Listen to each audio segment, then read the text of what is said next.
ನಮಸ್ಕಾರ. ಇದು ಸುದ್ದಿ ವಿಶ್ಲೇಷಣೆ. ನಾನು ಶಶಿಧರ್ ಭಟ್. ಇದು ನನ್ನ ಡಿಜಿಟಲ್ ವಾಹಿನಿ ಸುದ್ದಿ ಟಿವಿ. UPI ಅದು ಭಾರತದ ಹೆಮ್ಮೆ ಕೂಡ. ಯಾಕೆಂತಂದ್ರೆ ಈ ಡಿಜಿಟಲೀಕರಣ ಏನಿದೆ ಅದು ದೇಶದಲ್ಲಿ ಕ್ರಾಂತಿಕಾರಿ ಬದಲಾವಣೆಯನ್ನು ಮಾಡಿದೆ. ನಾವು ಹಣವನ್ನ ತೆಗೆದುಕೊಂಡು ಹೋಗ್ಬೇಕಾಗಿಲ್ಲ. ಜೊತೆಗೆ ವೀಸಾ ಕಾರ್ಡು, ಮಾಸ್ಟರ್ ಕಾರ್ಡು ಏನೋ ಇಟ್ಕೋಬೇಕಾಗಿಲ್ಲ. ಬೆರಳ ತುದಿಯಲ್ಲಿ ಮೊಬೈಲ್ ಹಿಡಿದು ನಾವು ಹಣವನ್ನು ವರ್ಗಾವಣೆ ಮಾಡಬಹುದು. ಸೊ ವಿಶ್ವದ ಕೆಲವು ರಾಷ್ಟ್ರಗಳು ಇದನ್ನ ತುಂಬಾ ಅಚ್ಚರಿಯಿಂದ ನೋಡಿವೆ. ಕೆಲವು ರಾಷ್ಟ್ರಗಳಲ್ಲಿ ಕೂಡ ಈ UPI ವ್ಯವಸ್ಥೆ ಏನಿದೆ ಅದು ವಿಸ್ತಾರಗೊಂಡಿದೆ. ಆದ್ರೆ ಈಗ ಬಹಳ ಮುಖ್ಯವಾದ ಸಮಸ್ಯೆ, ಸಾಮಾನ್ಯ ಜನರಿಗೆ ಯಾವ ಪರಿಣಾಮವನ್ನ ಈ ಬದಲಾವಣೆ ಉಂಟು ಮಾಡ್ತಾ ಇದೆ ಅಂತ. ಯಾವ ಬದಲಾವಣೆ ಅದನ್ನ ಹೇಳ್ತಾ ಇದೆ. UPI ಮೇಲೆ ಸೇವಾ ಶುಲ್ಕವನ್ನ ಹೇರುವ ವಿಚಾರದಲ್ಲಿ ಬಹಳ ಗಂಭೀರವಾದ ಚಿಂತನೆಗಳು ನಡೀತಾ ಇವೆ. ಸದ್ಯದಲ್ಲಿ ಈ ಬಗ್ಗೆ ಕೇಂದ್ರ ಸರ್ಕಾರ ತನ್ನ ತೀರ್ಮಾನವನ್ನು ಪ್ರಕಟಿಸಬಹುದು. ಈಗ ದೊರಕಿರುವ ಮಾಹಿತಿಯ ಪ್ರಕಾರ 2,000 ರೂಪಾಯಿಗಿಂತ ಜಾಸ್ತಿ ನೀವು ಯಾವಾಗ ವರ್ಗಾವಣೆ ಮಾಡ್ತೀರಿ ಆಗ ತಮಗೆ ತೆರಿಗೆ ಬೀಳುತ್ತೆ. ಇದು ಯಾರ ಒತ್ತಡದಿಂದ ಮಾಡಿದ್ದು? ಮೋದಿ ಸರ್ಕಾರ ಯಾರ ಒತ್ತಡಕ್ಕೆ ಮಣಿತಾ ಇದೆ? ಈ ಒತ್ತಡಕ್ಕೆ ಮಣಿಯುವ ಅನಿವಾರ್ಯತೆ ಮೋದಿ ಅವರಿಗೆ ಯಾಕೆ ಬಂದಿದೆ? ಇದೇ ಇವತ್ತಿನ ಸ್ಟೋರಿ.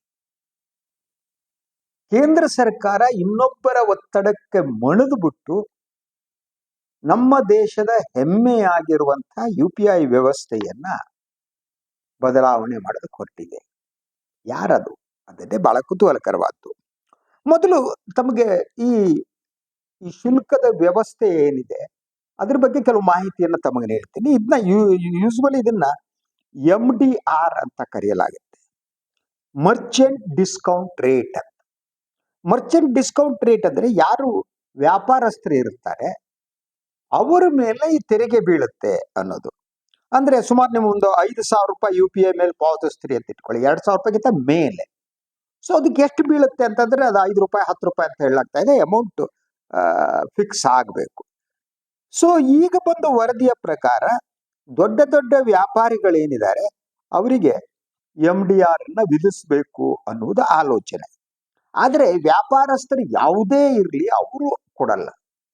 ಅವರದನ್ನ ನಮ್ಮ ತಲೆ ಮೇಲೆ ಹಾಕ್ತಾರೆ. ಫಾರ್ ಎಕ್ಸಾಂಪಲ್, ನೀವು ಯಾವ್ದೋ ಹೋಟೆಲ್ಗೆ ಹೋಗ್ತೀರಿ, GST ಇದೆ. GST ಯಾರು ಹೋಟೆಲ್ನವರ ಇನ್ನೊಬ್ರು ನಾವೇ ಕೊಡ್ತೀವಿ. ಕಾಫಿ ಕುಡಿದ್ರು GST, ಏನೋ ಇಡ್ಲಿ ವಡ ತಿಂದ್ರು GST, ಮಸಾಲೆ ದೋಸೆ ತಿಂದ್ರು GST. ಸೊ ಹಾಗೇನೆ ಈ ಒಂದು MDR ಏನಿದೆ, MDR ಅದು ರೈತರ ಮೇಲೆ ಹೇಗೆ ಬೇರೆ ಬೇರೆ ಟ್ಯಾಕ್ಸ್ಗಳು ಬೀಳುತ್ತೋ ಅದೇ ರೀತಿ ನಮ್ಮ ಗ್ರಾಹಕರ ಮೇಲೆ ಈ ಟ್ಯಾಕ್ಸ್ಗಳು ಬೀಳುತ್ತೆ ಅಂತ. ಇದು ಯಾವಾಗಿಂದ ಜಾರಿ ಆಗತ್ತೆ ಗೊತ್ತಿಲ್ಲ, ಅದರ ಇನ್ನೂ ದಿನಾಂಕ ಆಗಿಲ್ಲ. ಆದ್ರೆ ಸರ್ಕಾರದ ಹಣಕಾಸು ಸಚಿವಾಲಯ ಏನಿದೆ ಅದರ ಅಧಿಕೃತ ನಿಲುವು ಏನಿದೆ, ಆ ಅಧಿಕೃತ ನಿಲುವು ಯಾವುದು ಅಂತಾದ್ರೆ ಅದು ಇನ್ನೂ ಬಹಿರಂಗಗೊಂಡಿಲ್ಲ ಅನ್ನೋದು. ಈ ಬಗ್ಗೆ ಮಾತನಾಡ್ತಾ ಇಲ್ಲ. ಈಗಲೂ ಸರ್ಕಾರ ಹೇಳ್ತಾ ಇದೆ ಗ್ರಾಹಕರಿಗೆ ನೇರವಾಗಿ ನಾವು ಶುಲ್ಕ ವಿಧಿಸಲ್ಲ ಅಂತ. ಇದು ಅಳಿಯಲ್ಲ ಮಗಳ ಗಂಡ ಅಂತೀವಿ ನೋಡಿ, ಹಂಗೆ ನೀವು ಗ್ರಾಹಕರ ಮೇಲೆ ವಿಧಿಸಲ್ಲ ಅಂತಂದ್ರೆ ಮರ್ಚೆಂಟ್ಸ್ ಮೇಲೆ ವಿಧಿಸ್ತೀವಿ ಅಂತಂದ್ರೆ ಅದು ಗ್ರಾಹಕರಿಗೆ ಅವರ ತಲೆ ಮೇಲೆ ಬರೋ ಅಂತದ್ದು. ಸೊ ಏನಾಗಿದೆ ನೋಡಿ, ಈಗ ನಿಮಗೆ ನಾನು ಕೆಲವು ಮಾಹಿತಿಯನ್ನ ಕೊಡ್ತೀನಿ, ಸ್ಟ್ಯಾಟಿಸ್ಟಿಕಲ್ ಇನ್ಫಾರ್ಮೇಶನ್ ಅಂತ. UPI ವಹಿವಾಟಿನ ಪ್ರಮಾಣ ಏನಿದೆ ಅದು ಎಲ್ಲರ ನಿರೀಕ್ಷೆ ಮೀರಿ ಬೆಳೆದಿದೆ ಭಾರತದಲ್ಲಿ. ಒಬ್ಬ ತರಕಾರಿ ಮಾರೋನು UPI ಇಟ್ಕೊಂಡಿರ್ತಾರೆ, ಮುಂದ್ಗಡೆ ಬೀಡ ಅಂಗಡಿಯವನು ಇಟ್ಕೊಂಡಿರ್ತಾನೆ, ಸಣ್ಣ ಪುಟ್ಟ ಮಕ್ಕಳು ಇವರು ಈ ಗಾಡಿಯಲ್ಲಿ ಬರೋರು ಕೂಡ ಇಟ್ಕೊಂಡಿರ್ತಾರೆ. ಅಷ್ಟೇ ಅಲ್ಲ, ನೀವು ಈ ಬೆಂಗಳೂರಿನಲ್ಲಿ ಈ ಸಿಗ್ನಲ್ ನೋಡಿದ್ರೆ ಈ ಕೆಲವರು ಈ ಕುರುಡರೆಲ್ಲ ಬರ್ತಾರೆ, ನೋಡಿದ್ರೆ ಪಾಪ ಆ ಕುರುಡರು ಬರ್ಬೇಕಾದ್ರೆ ಸಿಗ್ನಲ್ ನಿಂತಿರ್ತಾರ, ಅವ್ರ ಹತ್ರ ಕೂಡ ಸ್ಕ್ಯಾನರ್ ಇರ್ತಿತ್ತು. ಅಷ್ಟರ ಮಟ್ಟಿಗೆ ಅದು ಆವರಿಸಿಕೊಂಡಿದೆ. 2026 ವೇಳೆಗೆ 55.49 ಕೋಟಿ ಬಳಕೆದಾರರು UPI ವ್ಯವಸ್ಥೆಯಲ್ಲಿದ್ದರು. ಎಷ್ಟು ಹೇಳಿ? 55.49 ಕೋಟಿ. ಅಂದ್ರೆ ಭಾರತದ ಜನಸಂಖ್ಯೆಯಲ್ಲಿ 140 ಕೋಟಿಯಲ್ಲಿ 55 ಕೋಟಿಗೂ ಹೆಚ್ಚು ಜನ ಇದು ಬಳಸ್ತಾ ಇದ್ರು. ಸೊ ಅವರು ನಡೆಸುವ ವ್ಯವಹಾರ ಏನಿದೆ ಅದು 24,362 ಕೋಟಿಯನ್ನ ಮೀರಿದೆ. ಅವುಗಳ ಒಟ್ಟು ಮೌಲ್ಯ ನೋಡೋಕ್ ಹೋದ್ರೆ ಈ ಕೋಟಿ ವ್ಯವಹಾರಗಳು 24,162 ಕೋಟಿ ವ್ಯವಹಾರ, ಅದರ ಮೌಲ್ಯ 314 ಲಕ್ಷ ಕೋಟಿ. ಅಷ್ಟು ವಹಿವಾಟು ಇದ್ರಲ್ಲಿ ನಡೀತಾ ಇದೆ. ಇದನ್ನ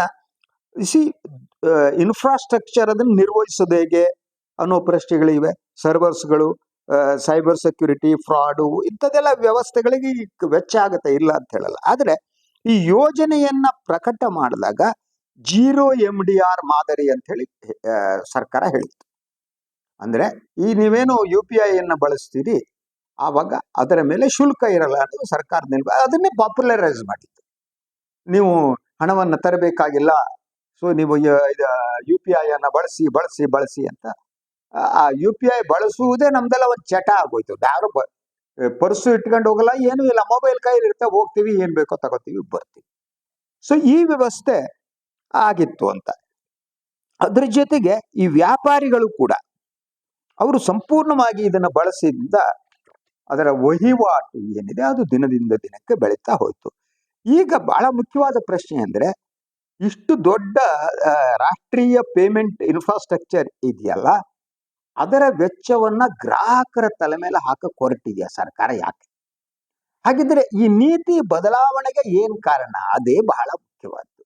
ಈ ನೀತಿಯ ಬದಲಾವಣೆಗೆ ಮೋದಿ ಅವರು ಹೆದರುವಂತಹ ಒಬ್ಬ ವ್ಯಕ್ತಿಯ ಒತ್ತಡ ಇದೆ ಹೇಳಲಾಗ್ತಾ ಇದೆ.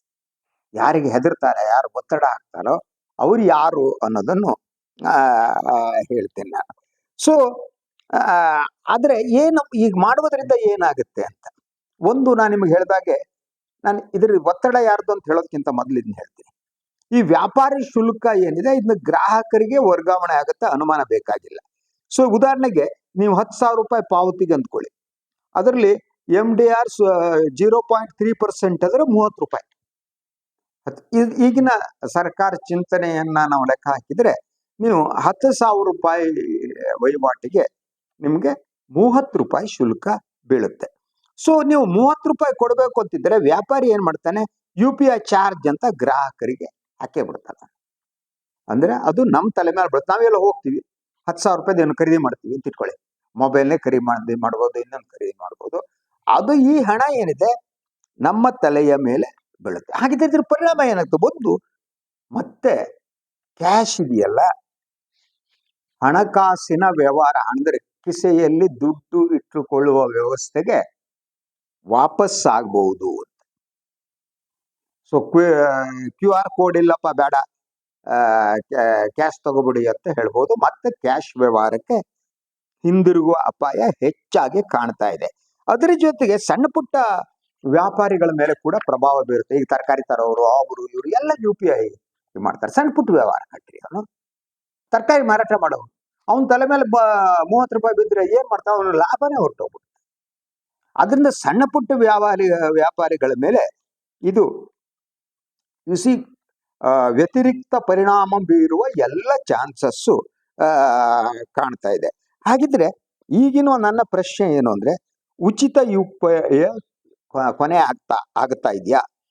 ದೊಡ್ಡ ಕಂಪನಿಗಳಿಂದ ಶುಲ್ಕ ಶುರುವಾದರೆ ಅದು ಆ ಹೊರೆ ಗ್ರಾಹಕರ ಮೇಲೆ ಬೀಳುತ್ತಾ ಅನ್ನೋದು ಪ್ರಶ್ನೆ. ಸೊ ಈಗ ಇದೆಲ್ಲ ಕಾರಣ ಏನು ಅಂತ ಈಗ ಕೆಲವರು ಹೇಳುವ ಪ್ರಕಾರ, ಆರೋಪಿಸುವ ಪ್ರಕಾರ, ಇದರ ಹಿಂದೆ ಅಮೆರಿಕ ಅಧ್ಯಕ್ಷ ಡೊನಾಲ್ಡ್ ಟ್ರಂಪ್ ಇದ್ದಾರೆ ಅನ್ನೋದು. ಯಾಕೆಂದ್ರೆ UPI ವ್ಯವಸ್ಥೆ ಬಂದ ಮೇಲೆ ವೀಸಾ ಕಾರ್ಡು ಮತ್ತು ಮಾಸ್ಟರ್ ಕಾರ್ಡ್ ವ್ಯವಹಾರಗಳು ಕುಸಿದು ಹೋಗ್ಬಿಟ್ಟು, ನಾವೆಲ್ಲ ಮೊದಲು ವೀಸಾ ಕಾರ್ಡ್ ಇಟ್ಕೊಡ್ತೀವಿ ಅಥವಾ ಮಾಸ್ಟರ್ ಕಾರ್ಡ್ ಇಟ್ಕೊಡ್ತಿದ್ವಿ, ಉಜಿತಿದ್ವಿ. ಅವ್ರಿಗೆ ಅತಿ ದೊಡ್ಡ ಬಿಸಿನೆಸ್ ಆಗಿತ್ತು ವೀಸಾ ಕಾರ್ಡ್ ಮತ್ತು ಮಾಸ್ಟರ್ ಕಾರ್ಡ್. ಇವೆರಡು ಕೂಡ ಅಮೆರಿಕದ ಕಂಪನಿಗಳು. ನೀವು ಅಮೆರಿಕದ ಸರ್ಕಾರ ಇದೆಯಲ್ಲ, ಅದರಲ್ಲಿ ಕಂಪನಿಗಳ ಒತ್ತಡದ ಮೇಲೆ ಇರುವಂತಹದ್ದು. ಸೊ ಹೀಗೆ ವಹಿವಾಟು ಕಳೆದುಕೊಂಡಂತಹ ಈ ಕಂಪನಿಗಳು ಟ್ರಂಪ್ ಅವರ ಬೆಂಬಲದಿಂದ ಈಗ ಭಾರತದ ಮೇಲೆ ಒತ್ತಡ ಹಾಕ್ತಿದ್ದಾರೆ. ಆ ಒತ್ತಡಕ್ಕೆ ಮೋದಿ ಮಣಿತಾ ಇದ್ದಾರೆ ಅಂತ ಹೇಳಲಾಗ್ತಾ ಇದೆ. ಅದರ ಜೊತೆಗೆ ಕೆಲವು ದೇಶಗಳಲ್ಲಿ ಮೋಸ್ಟ್ಲಿ ಬ್ರೆಜಿಲ್ ಅನ್ಸುತ್ತೆ ನನಗೆ, ಇನ್ನೂ ಒಂದು 2-3 ದೇಶಗಳಲ್ಲಿ ಭಾರತ UPI ಅನ್ನ ಆ ವ್ಯವಸ್ಥೆಯನ್ನ ವಿಸ್ತರಿಸಲಾಗಿತ್ತು. ಅಮೆರಿಕ ಅವರ ಮೇಲೂ ಒತ್ತಡ ಹೇರ್ತಾ ಇದೆ, UPI ವ್ಯವಹಾರ ಬಿಟ್ಟಾಕ್ಬಿಡಿ, UPI ಮಾಡಬೇಡಿ ಎನ್ನುವ ಒತ್ತಡ ಹೇರ್ತಾ ಇದೆ. ಯಾಕಂದ್ರೆ ಈ ಒಂದು ವೀಸಾ ಮತ್ತು ಮಾಸ್ಟರ್ ಕಾರ್ಡ್ಗೆ ಮತ್ತೆ ಬಿಸಿನೆಸ್ ಅನ್ನ ವಾಪಸ್ ಮಾಡೋಕೆ. ಇದಕ್ಕೆ ಆಶ್ಚರ್ಯ ಯಾಕಾಗುತ್ತೆ ಅಂತಂದ್ರೆ, ಇಂತಹ ಒತ್ತಡಗಳನ್ನ ದೊಡ್ಡಣ್ಣ ವಿಧಿಸೋದು ಹೊಸ್ತಲ್ವೇ ಅಲ್ಲ. Always they will do it. ಆದ್ರೆ ಚೀನಾದಂತ ದೇಶದ ಮೇಲೆ ಅವ್ರು ಒತ್ತಡ ಹೇರಕ್ಕಾಗ್ತಾ ಇಲ್ಲ. ಫಾರ್ ಎಕ್ಸಾಂಪಲ್, ಚೀನಾದಲ್ಲಿ ಗೂಗಲ್ ಅವ್ರದ್ದೇ ವ್ಯವಸ್ಥೆ ಇದೆ. ನಾನು ಬಹಳ ಸಂದರ್ಭದಲ್ಲಿ ಹೇಳಿದ್ರೆ, ನಾವು ಯಾವುದ್ರ ಮೇಲೂ ಕೂಡ ಅಮೆರಿಕದ ಟೆಕ್ನಾಲಜಿ ಆಗ್ಲಿ ಇನ್ನೊಂದಾಗ್ಲಿ ಅವ್ರು ಬಳಸೋದೇ ಇಲ್ಲ. ಚೀನಾ ಅವ್ರದ್ದೇ ಪ್ರತ್ಯೇಕವಾದ ಕಮ್ಯುನಿಕೇಶನ್ ವ್ಯವಸ್ಥೆ, ಟೆಕ್ನಾಲಜಿ, ಪ್ರತಿಯೊಂದು ಕೂಡ ಚೀನಾದ ಅವ್ರದ್ದೇ ಇದೆ. ಆದ್ರಿಂದ ಅಲ್ಲಾಡ್ಸಕ್ಕೂ ಆಗ್ತಾ ಇಲ್ಲ. ನಾವಾಗಲ್ಲ, ನಾವು ಟೆಕ್ನಾಲಜಿ ಸಂಬಂಧಪಟ್ಟ ಹಾಗೆ ಸಂಪೂರ್ಣವಾಗಿ ಅಮೆರಿಕದ ಮೇಲೆ ಡಿಪೆಂಡ್ ಆಗಿದ್ದೀವಿ. ನಮ್ಮಲ್ಲಿ ಬಹಳ ಸಲ ಹೇಳ್ತೀವಿ ನಾವು, ಯಾವ್ದು ಅಂತಂದ್ರೆ ಸಂಶೋಧನೆಗಳಿಗೆ ನಾವು ಹಣನೂ ಖರ್ಚು ಮಾಡಲ್ಲ, ಏನೂ ಮಾಡಲ್ಲ. ಹೋಗ್ತೀವಿ, ಅವ್ರ ಟೆಕ್ನಾಲಜಿ ಎಷ್ಟು ಕೊಡ್ತಾರೋ ಅಷ್ಟು ತಗೋತೀವಿ, ಮಾಡ್ತಾ ಹೋಗ್ತೀವಿ. ಅಂದ್ರೆ ನೀವೇನೇ ಅನ್ನಿ, ಸ್ವಾವಲಂಬನೆ ಅನ್ನಿ, ಮೇಡ್ ಇನ್ ಇಂಡಿಯಾ ಅನ್ನಿ, ಯಾವುದೇ ಬೇರೆ ಬೇರೆ ಹೆಸರು ಕೊಡಿ, ಏನ್ ಹೆಸರು ಕೊಟ್ಟರು ಕೂಡ ಮೂಲಭೂತವಾಗಿ ನಾವು ಇಲ್ಲಿ ವೈಜ್ಞಾನಿಕವಾಗಿ ಬೆಳೆದೇ ಇಲ್ಲ. ಯಾಕಂದ್ರೆ ನಮ್ಮ ಡೈವರ್ಷನ್ ಬೇರೆ ಕಡೆ. ನಾವೆಲ್ಲ ಬಹಳ ಡಿಫರೆಂಟ್ ಆದ ಜನ ಅಲ್ವಾ ನಾವು ಅಂಥದ್ದೆಲ್ಲ ನೋಡಲ್ಲ. ಈ ಮೂಲಕ ನಮ್ಗೆ ಟೆಕ್ನಾಲಜಿ ಇಲ್ಲ. ಈಗ ಟ್ರಂಪ್ ಬೆದರಿಸ್ತಾ ಇದ್ದಾರೆ. ಅದು ಮೂಲಭೂತವಾದ ಪ್ರಶ್ನೆ, ಯಾಕೆ 56 ಇಂಚಿನ ಮೋದಿಯವರು ಟ್ರಂಪ್ಗೆ ಹೆದರ್ತಿದ್ದಾರೆ ಅನ್ನೋ ಪ್ರಶ್ನೆ. ಈ ಪ್ರಶ್ನೆಗೆ ಇನ್ನೂ ಉತ್ತರ ಸಿಕ್ಕಿಲ್ಲ. ಬೇರೆ ಬೇರೆ ಕಾರಣ ಹೇಳ್ತಾರೆ. ಅದ್ರ ಜೊತೆಗೆ ಟ್ರಂಪ್ ಹೇಳಿದ್ದು, ಮೋದಿಯವರ ರಾಜಕೀಯ ಬದುಕನ್ನೇ ಮುಗಿಸ್ಬಿಡ್ತೀನಿ ನಾನು ಅಂತಂದ್ರು. ಇಲ್ಲಿ ತುಟಿ ಪಿಟ್ಟುಕೊಂಡಿಲ್ಲ. ಏನಯ್ಯ ನೀನ್ ಯಾವನಯ್ಯ ನಮ್ಮ ಪ್ರಧಾನಿಗಳ ರಾಜಕೀಯ ಬದುಕನ್ನ ಮುಗಿಸೋದಕ್ಕೆ? ಅದೇ ಬಿಜೆಪಿಯವರು ಕೇಳಿಲ್ಲ, ಯಾರು ಕೇಳಿಲ್ಲ. RSS ಮೋಹನ್ ಭಾಗವತ್ ಎಲ್ಲದಕ್ಕೂ ಸಂವಾದ ಮಾಡ್ತಾರೆ. ಏನ್ರಿ ನಮ್ ಸರ್ಕಾರ ಇದು, ಯಾವನು ನೀವೇನು ಅಂದ್ಕೊಂಡಿದ್ದೀರಿ ಮೋದಿ ಅವರ ರಾಜಕೀಯ ಬದುಕ ಅಂತ ಪ್ರಶ್ನಿಸಲೇ ಇಲ್ಲ. ಎಲ್ಲ ಬಾಲ ಮುದುಡ್ಕೊಂಡು ಕೂತಿದ್ರು. ಈಗ ಇಡೀ UPI ವ್ಯವಸ್ಥೆಯನ್ನ ಬುಡಮೇಲು ಮಾಡುವ ಹಂತಕ್ಕೆ ಅಮೆರಿಕ ಬಂದಿದೆ. ಇದು ಅತಿ ದೊಡ್ಡ ಆರ್ಥಿಕ ವಹಿವಾಟು UPI ಮೂಲಕ ನಡೀತಾ ಇದೆ. ಸೊ ಹೀಗಾಗುವ ಮೂಲಕ ಏನಾಗ್ಬೋದು ಅಂತ, ಫಾರ್ ಎಕ್ಸಾಂಪಲ್, ಈಗ ಇದ್ರ ಪರಿಣಾಮ ಹೇಳ್ತೀನಿ ನಾನು ನಿಮ್ಗೆ. ಸೊ ಯಾವಾಗ ಶುಲ್ಕ ವಿಧಿಸೋಕೆ ಶುರು ಮಾಡ್ತೀರಿ, ಆವಾಗ ನಿಮ್ ಕೈಲಿ ವೀಸಾ ಕಾರ್ಡು, ಮಾಸ್ಟರ್ ಕಾರ್ಡು ಇದ್ರೆ ಅದನ್ನ ಹಿಡ್ಕೊಂಡು ಹೋಗ್ಬಿಟ್ಟು ಅಲ್ಲಿ ಆ ಬಿಸಿನೆಸ್ ಏನಿದೆ ಅದು ಹೆಚ್ಚಾಗ್ಬಿಟ್ಟು ಅಮೆರಿಕಕ್ಕೆ ಹೋಗುತ್ತೆ. ಅದಕ್ಕೆ ಹೇಳೋದು, ನಿಮ್ಗೆ ಎಷ್ಟು ಇಂಚಿನ ಎದೆ ಇದೆ ಅನ್ನೋದು ಇಂಪಾರ್ಟೆಂಟ್ ಅಲ್ಲ. ಆ ಎದೆ ಉಬ್ಬಿಸಿ ಸ್ವಾಭಿಮಾನದಿಂದ ಎಸ್ ಯು ಆರ್ ಡೂಯಿಂಗ್, ನೀನ್ ಯಾವನೇ ಯಾಕೆ ಹೇಳೋ ಧೈರ್ಯ ಇದ್ರೆ, ಆ ಎಷ್ಟು ಇಂಚಿನ ಎದೆ ಇದ್ರು ಅದು ಪ್ರಯೋಜನಕ್ಕೆ ಬರುತ್ತೆ. ಅದಿಲ್ಲ ಅಂದ್ರೆ ನನ್ನ ಎದೆ ಎಷ್ಟೇ ವಿಸ್ತಾರವಾಗಿರ್ಲಿ ಪ್ರಯೋಜನಕ್ಕೆ ಬರಲ್ಲ. ಇದು ಇವತ್ತಿನ ಸುದ್ದಿ ವಿಶ್ಲೇಷಣೆ. ಇನ್ನೊಂದು ವಿಚಾರದ ಮತ್ತೆ ಬರ್ತೀನಿ. ನಾನು ವಾಯಿನ್ ಲೈಕ್ ಮಾಡಿ, ಸಬ್ಸ್ಕ್ರೈಬ್ ಮಾಡಿ, ಬೆಲ್ ಐಕಾನ್ ಪ್ರೆಸ್ ಮಾಡೋದಕ್ಕೆ ಬರಬೇಡಿ. ಹಾಗೇನೆ ಸಾಧ್ಯ ಆದರೆ ಸಹಾಯ ಮಾಡಿ, ಸ್ವತಂತ್ರ ಪತ್ರಿಕೋದ್ಯಮವನ್ನು ಬೆಂಬಲಿಸಿ, ನನ್ನನ್ನು ಆಶೀರ್ವದಿಸಿ. ಎಲ್ಲ ನಮಸ್ಕಾರ.